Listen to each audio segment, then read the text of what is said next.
Pour retrouver les voyous qui harcelaient sa sœur, John s'est précipité dans la salle de classe, armé d'un pistolet. Un camarade lui a appris que 4 individus s'en prenaient quotidiennement à sa sœur, mais qu'aucun d'entre eux n'était venu en cours ce jour-là. Contraint de partir bredouille, John s'est fait réprimander par sa sœur sur le chemin du retour, qui lui reprochait son impulsivité. Mais il s'en moquait éperdument. Seule la sécurité de sa sœur comptait à ses yeux. C'est alors que plusieurs voyous sont apparus près de leur voiture. En voyant le regard fuyant de sa sœur, John leur a demandé si c'était eux les coupables. Bien qu'elle n'ait pas répondu, il avait déjà deviné la vérité.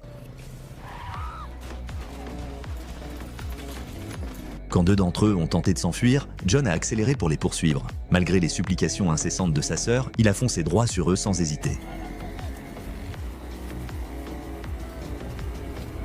Peu après, leur père a tout appris et a violemment reproché à John son comportement irréfléchi.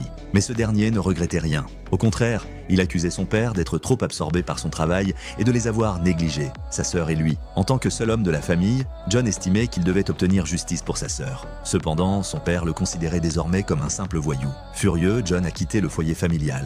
10 ans plus tard, à l'annonce de l'assassinat de son père, il est revenu précipitamment avec sa femme et ses enfants. À la vue de son père criblé de blessures après toutes ces années de séparation, John bouillonnait de rage. Grâce aux descriptions de son père et aux indices qu'il avait lui-même rassemblés, il a localisé les meurtriers. Sans perdre de temps, il a mené ses hommes à l'assaut. Le film s'intitule Animal Lair.